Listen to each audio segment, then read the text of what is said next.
Hey guys, it's Jim here from Creative Play Podcast Network.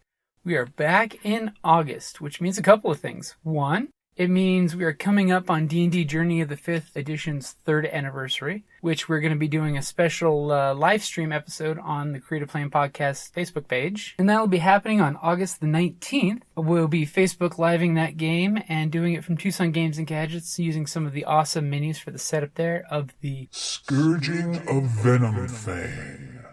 Finally, the group, the Lost Fellowship, gets to go back and find Venom Fang and teach him a little what for. Hope he doesn't have any cultists with him.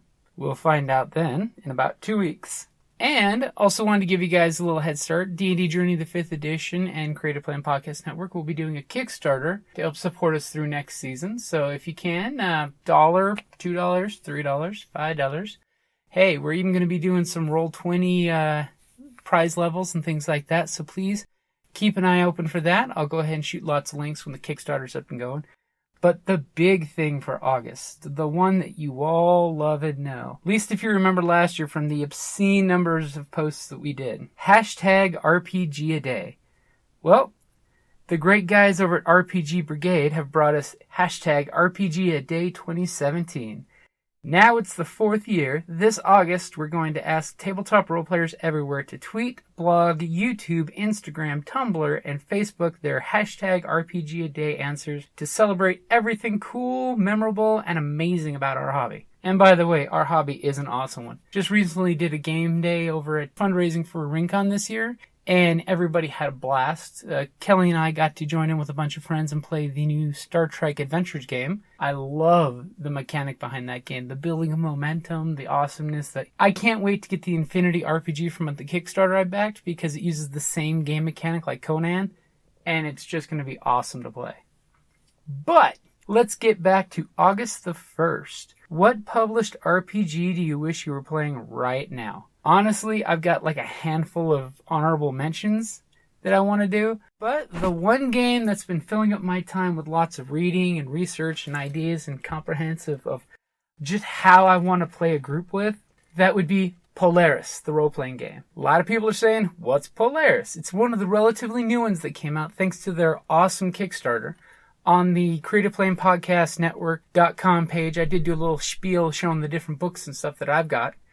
And it's a great RPG that mixes living under the sea and post-apocalypse. The basic pretense behind the storyline is, who knows how long ago, but long ago the surface world was just scourged, destroyed, utterly ruined, and made to be unlivable. We don't know if it was kaiju, if it was nanobots, if it was nuclear holocaust. Nobody knows quite for sure. All we know is that this has become a worst-case scenario along the lines of Sequest DSV, where the people are now living under the sea, mixed with a little bit of... I like to think, like I tell everybody when I give them the spiel for the storyline, is it has a great feel of the Jedi-ness because there's this thing called the Polaris effect. And it's basically the mixture of psionics and magic in the game setting. So you have this huge technological power armor, subs, torpedoes, laser weapons, people living in underwater communities, biospheres.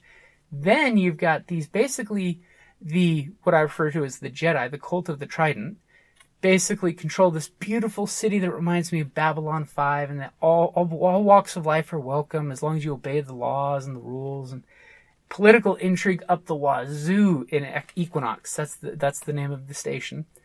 Then you have the opposite cult, the Black Sun, which I feel are very Sithy. You know, it's almost like the best of the Jedi and the Sith from the Old Republic era. So you have this great dichotomy of two users of the Polaris effect in opposite ends of each other. And I could just so see, I so wish, if I was a player, I would probably actually play a Polaris effect user who's secretly a member of the Black Sun, because that would just be an awesome story arc. Or like some of the one-shot characters I've rolled up for folks. One of my main characters, her brother, is a member of the Black Sun, and she is a member of the Cult of the Trident.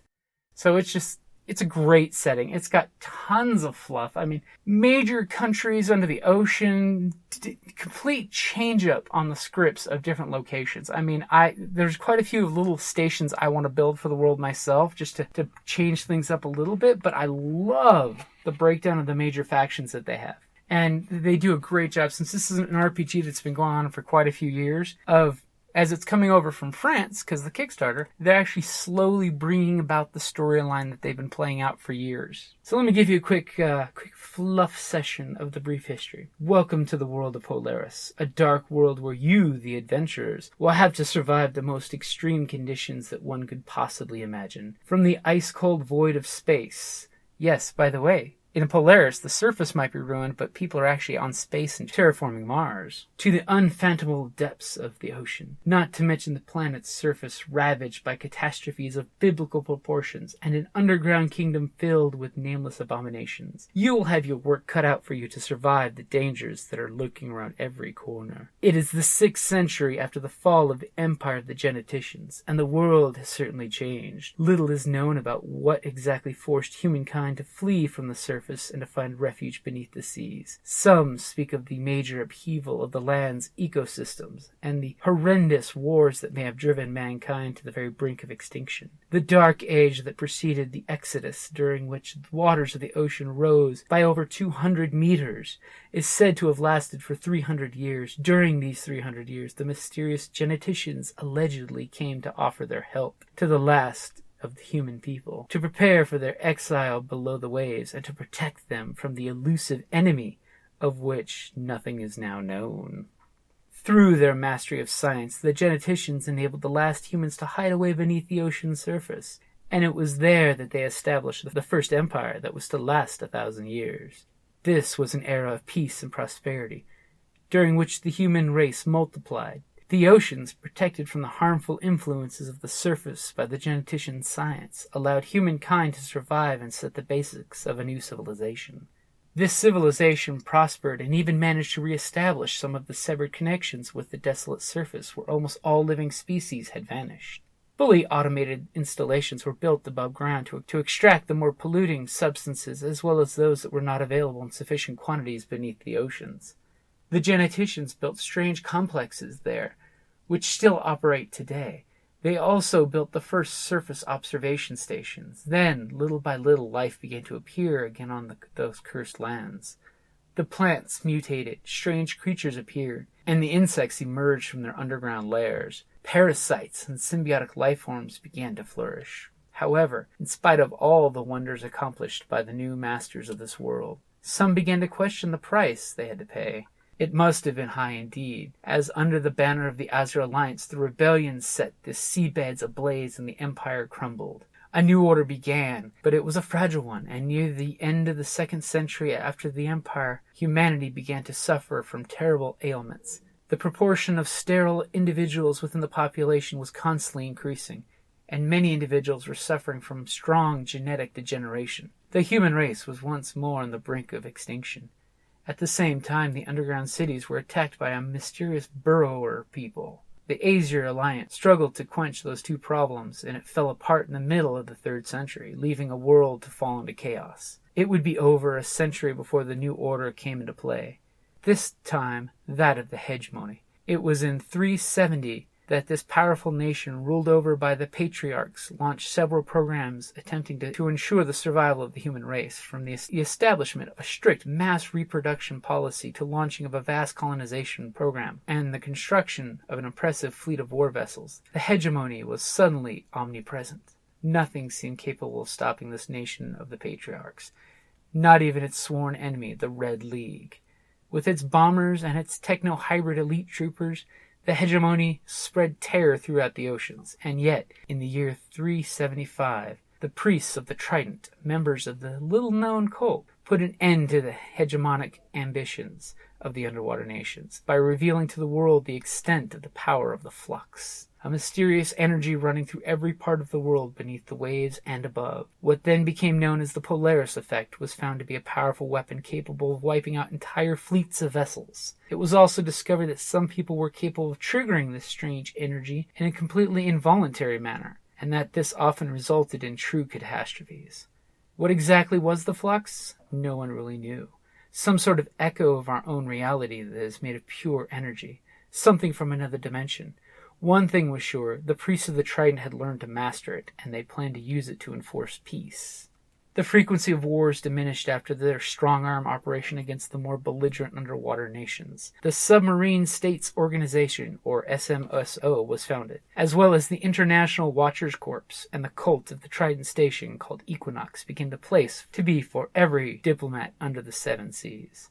It is also worthy of mentioning that around the middle of the 5th century, a new faction appeared beneath the oceans, the Black Sun Fellowship.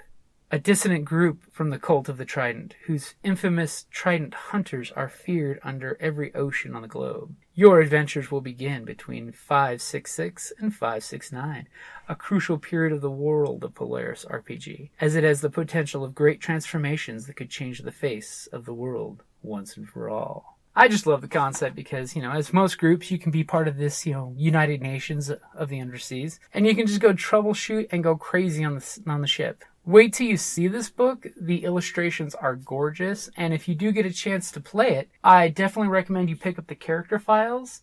They're 16 pages, basically a playbook for your player, and it has all the tables and all the actual game mechanics that you need to play the game. So hey guys, check out the links. I'll throw a couple out there. Polaris, that's my pick for August the 1st of what game I wish I could be playing right now. So hey guys, what game do you want to play? And hey, I challenge all of you to the RPGaDAY challenge. Make sure you spread the word and hashtag RPGaDAY 2017. All right, guys, thank you for listening, and hopefully you can listen to some of the one-shots we're going to be doing for Polaris, because I'm wanting to get my feet wet, if you know what I mean. So remember, jump into the Polaris effect. Later, guys. Hi, this is Kelly, aka Trixie from Ragnarok and Roll, a Scion to Ragnarok story, and Tilda Wimblewick from D&D Journey of the 5th Edition. First off, I would just like to say thank you to everyone for listening to our varied adventures, as well as for rating us on iTunes and RPGpodcast.com. If you haven't rated us yet, we would greatly appreciate it if you could. And if you're looking for more ways to support our efforts, we are now on Patreon, a great site where you can help us continue making more podcasts, as well as some special surprises for our patrons. If you can, please look us up at www.patreon.com/cppn. Every little bit helps. And again, thank you for listening.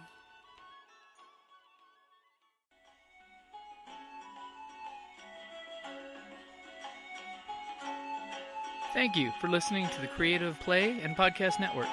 And feel free to enjoy our other shows, such as D&D Journey of the 5th Edition and Scion Ragnarok and Roll, a Scion hero to Ragnarok story. Thank you for listening.